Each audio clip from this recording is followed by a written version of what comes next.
The aim of today's presentation is to explore the nature and implications of promises made by higher education institutions. UK undergraduates in higher education is this study's context, as it's a large services industry which makes promises. However, it has been criticised for its ability to keep them, with the student on the left actually suing her university for making unfulfilled career promises. There are over 1 billion results for promise on Google, and promises are often used by politicians, organisations, and even between friends as a commitment to inspire trust. Bittner established 3 essential activities for service promises: making, enabling, and keeping. Organisations make promises through external marketing. The key is to make meaningful promises without overpromising, which creates unrealistic expectations. Promises should be managed through two-way communication where they can be negotiated and expectations managed individually. Promises cannot be kept successfully unless they're enabled, which involves employees, stakeholders, and systems. All employees should be part-time marketers. Promises may be unfulfilled unless employees are empowered by management, having authority, motivation, skills, and responsibility. Making attractive promises isn't enough. It's critical for customers they're kept.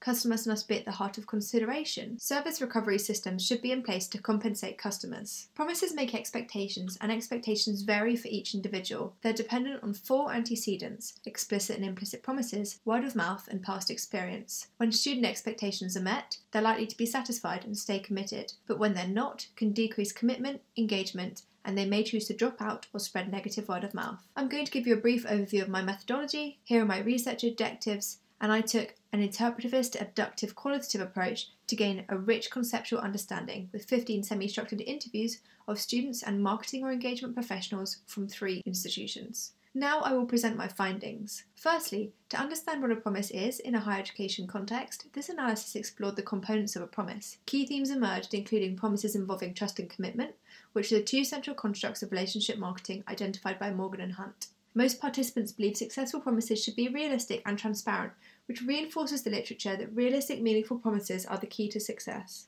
Students cited promises being made through prospectuses, websites, digital marketing, and out-of-home ads, with students more wary of implicit promises over explicit, as they can be inferred from other sources. The literature often stated that enabling promises comes from utilising employees and systems. Participants agreed both of these were involved in the enabling process, but it emerged enabling a promise is also the student's responsibility. The student in the quote is in line with Berry that a promise needs to be enabled by all stakeholders, but it is a view other scholars didn't take. Unlike most industries, in higher education the customer is involved in the end product, and the amount of effort they invest can greatly impact student experience. If a university promised and offered an exciting social life, but a student doesn't engage, that's the student's fault. Keeping a promise is as important as making, as broken promises lead to disengagement and disappointment. The theme of broken promises diminishing trust and relationships emerged from the interviews, as seen in the quote. Students also felt entitled, for the amount of investment they put in their education, to have their promises kept. It's been a challenging year for universities to keep promises due to union striking and coronavirus outbreak. Ultimately, student participants aligned with the literature that customers should be at the heart of consideration when delivering services,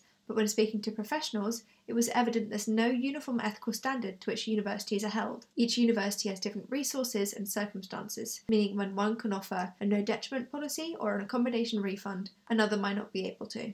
Every student enters university with expectations. Unsurprisingly, there was no general consensus for student experience or how it met expectations. The literature suggests 4 antecedents to expectations. However, my research posited a 5th: university life as portrayed in the media. A participant referenced fresh meat and the in-betweeners for setting expectations. This theme didn't emerge from the literature, but was expressed to impact expectations as participants inferred implicit promises from the media. These can be problematic, as universities don't perpetuate this image, yet students may feel disappointed when not met. A common theme that emerged is that social life of university exceeded participants' expectations, but the academic side didn't. Many participants' social highlights included meeting friends, extracurriculars, and nightlife, and some even said the social side of university made up for unmet expectations academically. Some student participants were cynical of university marketing and expressed they form expectations from word of mouth rather than marketing materials, as prospectuses only include quotes and pictures from satisfied students, and they were aware this doesn't represent the whole student body. Expectations set from all different sources can be conflicting and paint a rose-tinted picture of university to prospective students.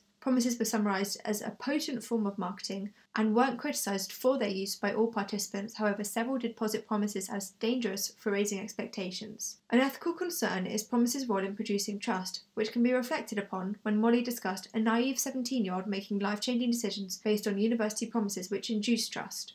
After the literature review and findings, I recommend organisations should make meaningful promises without overpromising, empowering employees to enable promises and using service recovery when promises aren't kept.